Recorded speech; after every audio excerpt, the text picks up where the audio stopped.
Hello बच्चों, कैसे हो आप लोग। तो आज से हमारी नई सीरीज़ स्टार्ट हो रही है और जैसे कि आप मेरे चैनल पे जानते हो कि हम 11th स्टैंडर्ड की वीडियोस पोस्ट करते हैं। बट आज से जो कंप्लीट नई सीरीज़ हम एड ऑन स्टार्ट कर रहे हैं वो सीरीज़ है आपके 9th स्टैंडर्ड के लिए। तो आज से हम कहाँ स्टार्ट कर रहे हैं, आज से we are going to start with 9th standard also.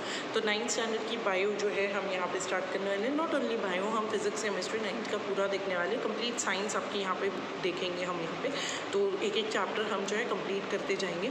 तो आज जो चैप्टर स्टार्ट कर रहे हैं वो है आपका चैप्टर नंबर 5 टेक्स्ट बुक का, which is fundamental unit of life. तो कौन सा चैप्टर स्टार्ट कर रहे हैं हम? Fundamental unit of life. तो सबसे पहले तो आप मुझे ये बता दो, ओके, हमारे क्लास का नया रूल ये होगा कि आपको प्रेजेंट ही लगानी है। आप अगर मेरी वीडियो देख रहे हो तो आप मुझे एक इमोजी, एक रिएक्शन, कुछ भी दे सकते हो कमेंट सेक्शन में, ठीक है।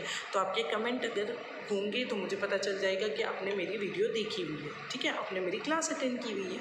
तो आज जो हमारा टॉपिक स्टार्ट कर रहे हैं हम वो है आपका फंडामेंटल यूनिट ऑफ लाइफ। अब क्या मुझे आप बता सकते हो क्या मतलब होगा इस बात का? What is fundamental unit? पहली बार तो ये बता दो फंडामेंटल यूनिट होता क्या है। बिफोर स्टार्टिंग मुझे पहले तो टाइटल का मतलब बता दो कि क्या है फंडामेंटल यूनिट ऑफ लाइफ।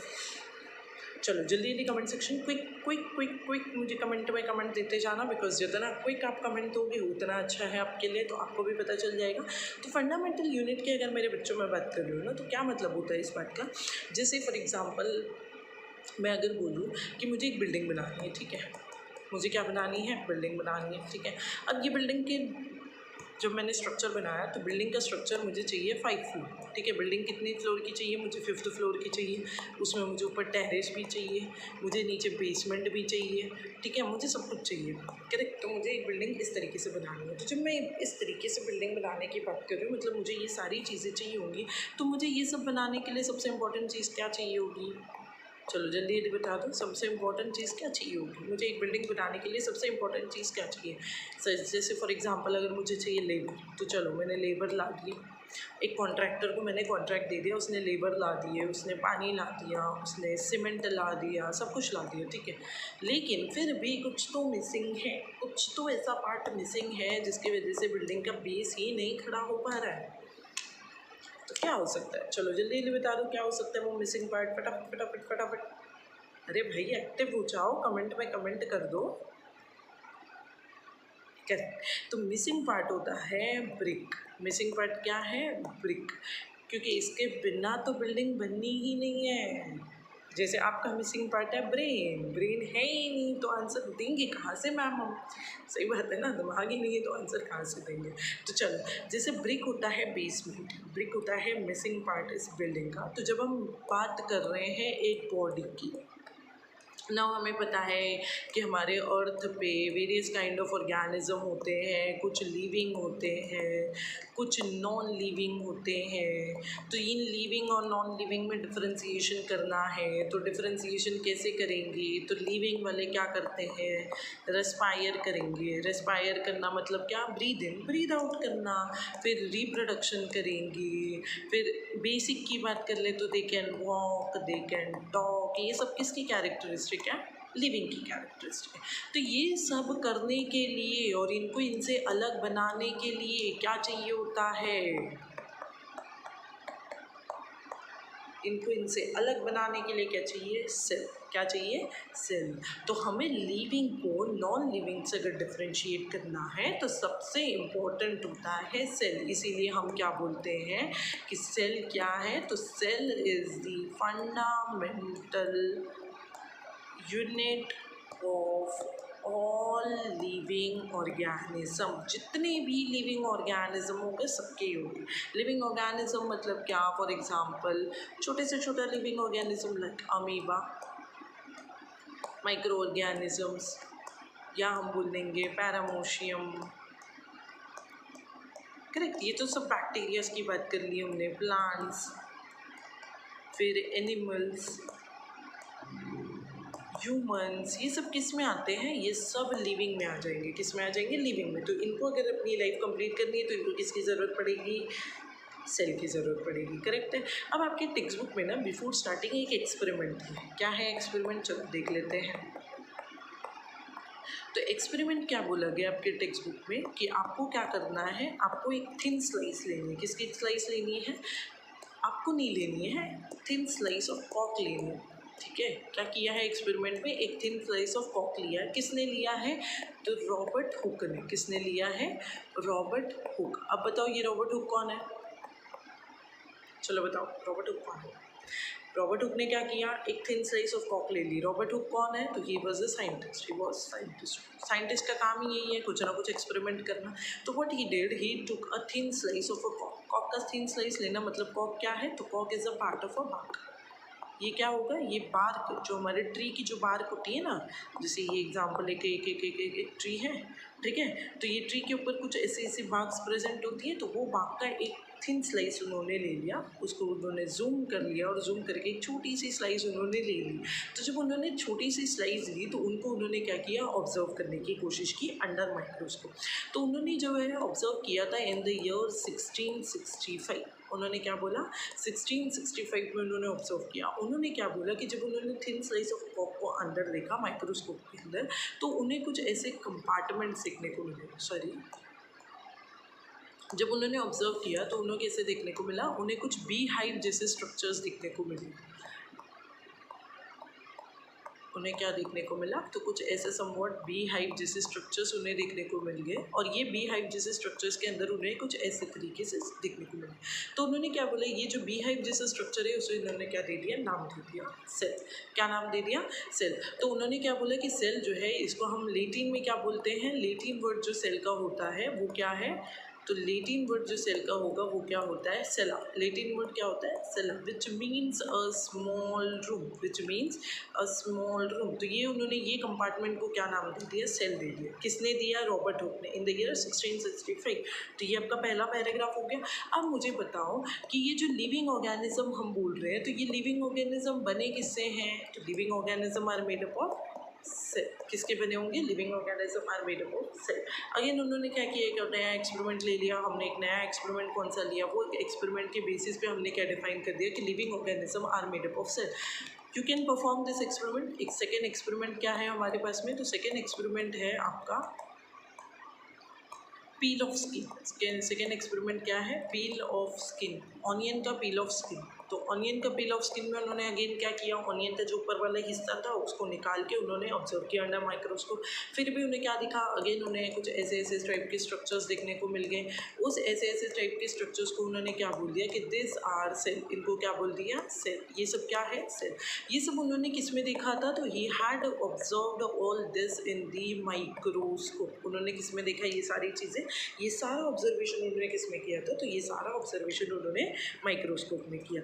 अब उन्होंने जब देखा तो ये सेल के अंदर उन्हें क्या देखने को मिला? न्यूक्लियस भी देखने को मिला। तो सेल के अंदर उन्हें एक और चीज़ क्या विजिबल हुई? न्यूक्लियस भी विजिबल हुई। तो ये सब उन्होंने किस में देखा है? माइक्रोस्कोप में देखा। फिर उसके बाद में वो कंफ्यूज थे कि स्ट्रक्चर क्या है। फिर उन्होंने स्ट्रक्चर्स के बारे में पता किया। फिर उन्होंने डेफिनेशन दे दिया सेल के लिए कि cell are building block of life. Cell क्या है? तो cell are block of life. तो उन्होंने ये डेफिनेशन दे दिया कि सेल क्या है? तो सेल जो है ये बिल्डिंग ब्लॉक ऑफ लाइफ है, बेसिक यूनिट है। फिर उसके बाद में जो टॉपिक है आपका वो है डिस्कवरीज। अब ऐसा तो था नहीं कि एक ही साइंटिस्ट ने आके डिस्कवरी की। नहीं बेटा, ऐसा नहीं होता है। एक साइंटिस्ट आके सिर्फ डिस्कवरी नहीं करता है, क्योंकि अगर एक साइंटिस्ट डिस्कवर करता है तो बाकी साइंटिस्ट बोलते हैं हम क्यों नहीं। तो एक साइंटिस्ट कभी डिस्कवरी नहीं करता है। तो वेरियस साइंटिस्ट आए थे डिस्कवरी करने के लिए। तो पहला साइंटिस्ट कौन थे आपके पास में? तो जो आपने ऊपर पढ़ा वो है रॉबर्ट हुक। तो फर्स्ट साइंटिस्ट कौन है? Robert Hooke. रॉबर्ट हुक ने कब डिस्कवर किया? 1665 में। उन्होंने क्या देखा? सेल। उन्होंने क्या देखा? सेल। फिर उसके बाद में सेकंड साइंटिस्ट के बारे में अगर हम बात करें तो सेकंड साइंटिस्ट उन्होंने कौन से थे? तो सेकंड साइंटिस्ट थे हमारे पास में एंटोन वैन लीeuwenhoek। कौन से थे? Anton van Leeuwenhoek. तो एंटोन वैन लीeuwenhoek ने कौन से ईयर में किया था डिस्कवरी? 1674। अगेन एंटोन वैन लीeuwenhoek ने भी क्या देखा था? सेल ही देखा था। उन्होंने भी क्या देखा? सेल ही देखा। कहाँ पे देखा? तो उन्होंने लिविंग सेल किस में देखा था? तो उन्होंने fresh water as well as pond water. तो उन्होंने पानी में जो सेल देखा था उसकी बात की थी। उसके बाद में तीसरे जो साइंटिस्ट थे वो कौन से थे हमारे पास में? तो तीसरे साइंटिस्ट थे हमारे पास में Robert brown. Was the scientist Robert brown. Robert Brown ने क्या देखा है, तो रॉबर्ट ब्राउन ने जो है 1831 में, रॉबर्ट ब्राउन ने 1831 में क्या डिस्कवर किया, न्यूक्लियस। रॉबर्ट ब्राउन ने क्या डिस्कवर किया, न्यूक्लियस। 1831 में रॉबर्ट ब्राउन ने डिस्कवर किया न्यूक्लियस। Then was Purkinje. इसके बाद में कौन आए, परकिंजे। परकिंजे कौन से ईयर में आए, 1839। परकिंजे कौन से टर्म में आए, 1839, जिन्होंने क्या डिस्कवर किया, प्रोटोप्लाज्म। नाउ मेरे बच्चों, मैंने ये क्यों लिखवा के दिया, because this is important. This is important, why I am saying this, because scientist के नेम ना बड़े इंपॉर्टेंट होते हैं, तो आपको याद होना चाहिए साइंटिस्ट के नेम बहुत ही ज़्यादा इंपॉर्टेंट होते हैं। तो ये तो सेल के बारे में बता दिया किसी ने, न्यूक्लियस के बारे में बता दिया किसी ने, protoplasm. Protoplasm is also known as, जल्दी बता दो, मैंने आपको ये लेक्चर में भी बताया हुआ है कि प्रोटोप्लाज्म क्या होता है। तो प्रोटोप्लाज्म का अनदर नेम क्या होगा, जल्दी से आप मुझे कमेंट सेक्शन में बता दीजिए। इसके बाद में जो चीज़ आई थी वो थी आपकी, उसके बाद में हमने किसकी बात की थी, हमने बात की थी सेल थ्योरी की। इसके बाद में जो नेक्स्ट टॉपिक है ना मेरे बच्चों, वो है आपका सेल थ्योरी। अब सेल थ्योरी का मतलब क्या होता है, अब तक हमने क्या बोला कि अब तक क्या क्या चीज़ हुई कि सेल क्या होता है, सेल कैसे बना है, वो सारी चीज़ें हो गई। तो ये जो सेल का जो फॉर्मेशन होता है वो किस तरीके से होता है, वो सारी चीज़ हो गई। बट इसके बाद में क्या आता है आपका सेल थ्योरी। सेल थ्योरी की अगर हम बात करें तो सेल थ्योरी क्या होता है, cell theory is the theory जहाँ पे हम किसकी बात कर रहे हैं, सेल्स की बात कर रहे हैं। किसकी बात कर रहे हैं, सेल्स की बात कर रहे हैं। हमने देखा कि सेल जो है वो डिस्कवर हो चुका है, लिविंग में मिलेगा, नॉन लिविंग में मिलेगा, किस में मिलेगा, हमें सब पता चल गया, राइट। तो सेल थ्योरी की बात करेंगे तो ये जो थ्योरी थी ये किसने दी थी, दो साइंटिस्ट ने मिलकर दी थी। कौन से दो साइंटिस्ट थे, तो एक थे आपके, तो दो साइंटिस्ट कौन से थे, एक थे आपके Schleiden and the another one was Schwann. तो ये जो थ्योरी थी ये किसने दी है, स्क्लेडेन एंड श्वान ने दी है। तो स्क्लेडेन एंड श्वान की अगर हम बात करेंगे तो कैसे दी, देखो अगर हम बात कर रहे हैं स्क्लेडेन एंड श्वान की, तो स्क्लेडेन कौन थे, तो स्क्लेडेन ने 1838, इनका रूल क्या था, 1838 में स्क्लेडेन आए थे और 1839 में श्वान आए थे। दोनों ने किया क्या था, अब दोनों का डिफरेंट काम था, दोनों के रूल अलग अलग थे, दोनों ने अलग अलग काम किया था। जब अलग अलग काम की बात करेंगे तो स्क्लेडेन जो थे इन्होंने क्या किया, इन्होंने थ्योरी पढ़ी थी प्लांट्स में। इन्होंने किस में पढ़ी, प्लांट्स में। श्वान ने किस में पढ़ी, plant as well as animal, दोनों में ही पढ़ी उन्होंने, प्लांट और एनिमल दोनों में ही जब ये थ्योरी पढ़ी थी वो किसने पढ़ी थी, श्वान ने पढ़ी थी। स्क्लेडेन ने किस में पढ़ी है, प्लांट्स में पढ़ी है। तो जब हम प्लांट और एनिमल की बात करते हैं तो उन्होंने क्या बोल दिया कि जो सेल होते हैं ना ये किस में होते हैं, ये प्लांट और एनिमल्स दोनों में ही होते हैं। इन्होंने क्या बोल दिया कि ये सेल जो है ये प्लांट और एनिमल दोनों में होंगे और दोनों में ही इनका एक्टिव फंक्शन होता है, दोनों में ही क्या है, एक्टिव फंक्शन है, दोनों में ही प्रेजेंट है। लेकिन इन्होंने ये चीज़ नहीं बताई कि ये सेल अराइज कहाँ से हो रहा है। हमने अब तक देखा कि सेल है, लेकिन अराइज कैसे हुआ, ये सेल आया कहाँ से। आप लोग हमेशा क्वेश्चन करते हो कि मुर्गी पहले आई कि अंडा पहले आया, या मुर्गी पहले आई कि अंडा पहले आया, करेक्ट है। तो इसी तरीके से है ना, हम बोल रहे हैं कि सेल प्लांट में है, एनिमल में है, माइक्रो ऑर्गेनिज्म में है, बैक्टीरिया में, हर जगह है, लेकिन ये आया कहाँ से, तो cell will arise from pre existing cell only. जैसे हम जो है हम कहाँ से अराइज होते हैं, तो हम अराइज हो रहे हैं हमारे पेरेंट्स से, करेक्ट, फिर हमारी नेक्स्ट जनरेशन, उससे next generation. So this is the stage जहाँ पे हम हमारे पेरेंट्स से ही अराइज हो रहे हैं। तो सेल भी कहाँ से अराइज होता है, प्री एग्जिस्टिंग सेल से ही अराइज होता है। ये थ्योरी किसने दी थी, ये प्री एग्जिस्टिंग थ्योरी जो थी ये किसने दी थी, तो ये दी थी आपके रुडोल्फ वर्चो। किसने दी थी, तो रुडोल्फ वर्चो जो थे ये दूसरे साइंटिस्ट थे जिन्होंने 1940, रुडोल्फ वर्चो ने ये जो थ्योरी थी ये 1855 में दी। कब दी, 1855, मतलब 1839 में सेल पता चल गया था, उसके कुछ सालों बाद में 1855 रुडोल्फ वर्चो आए जिन्होंने बोला कि सब बोल रहे हो कि सेल है, लेकिन सेल आ कहाँ से रहा है, बिकॉज सेल अगर है तो सेल कभी ना कभी तो डाई भी होगा, मरेगा भी, वो सेल रप्चर भी होगा, तो वो रप्चर हो जाएगा तो दूसरा सेल कहाँ से आएगा, तो there will arise from the pre existing cell only. ये किसने दिया था, रुडोल्फ वर्चो ने दिया था। तो this was all about the cell theory. ये थी अपनी सेल थ्योरी कि कैसे सेल को जो है एक साइंटिस्ट ने बनाया और दूसरे साइंटिस्ट ने कैसे बताया कि रुडोल्फ वर्चो ने क्या बोला कि this will arise from the pre existing cell. कहाँ से अराइज होगा, प्री एग्जिस्टिंग सेल से अराइज होगा। अब मैं आपको इसकी टेक्स्ट बुक भी बता देती हूँ, तो हम इसकी टेक्स्ट बुक भी देख लेते हैं। As you can see over here, this is a fundamental unit of life. आपकी टेक्स्ट बुक में आप यहाँ देख सकते हो,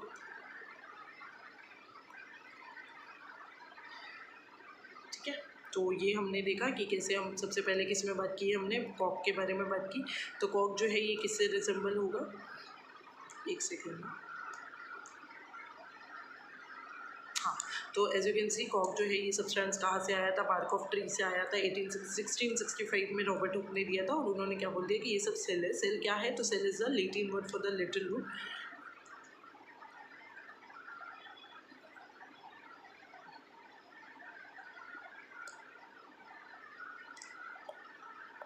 ओके, फिर उसके बाद में क्या बोला गया है, उसके बाद में फिर लिविंग ऑर्गेनिज्म किस किस से बने हैं, एक और चीज़ आपको यहाँ पे दे दी है। ये स्ट्रक्चर जो है आपने देखा टेक्स्ट बुक में। देन हमने क्या क्या देखा, हमने देखा ये साइंटिस्ट के बारे में। नाउ दिस येलो चार्ट जो है ये बहुत इंपॉर्टेंट है, हमने ये सारे साइंटिस्ट पढ़े यहाँ पे, ठीक है। हमने जो है यहाँ तक कंप्लीट कर लिया। यहाँ तक आई होप आपको कोई भी डाउट नहीं है। अगर आपको कोई भी डाउट है आप मुझे कमेंट सेक्शन में पूछ सकते हो, या फिर मेरे डिस्क्रिप्शन में व्हाट्सएप टेलीग्राम सब कुछ है, तो आप वहाँ पे भी मुझसे पूछ सकते हो अगर आपको कोई भी डाउट है। तो आगे जो वीडियो होगी हमारी नेक्स्ट लेक्चर में हम कहाँ से देखने वाले हैं, तो नेक्स्ट लेक्चर में we are going to start about the next topic which we had not seen today. तो I hope each and everything is clear today and there is no certain doubt, but if you have any kind of a doubt you can comment me in the comment section. So see you in the next lecture. Till then, thank you.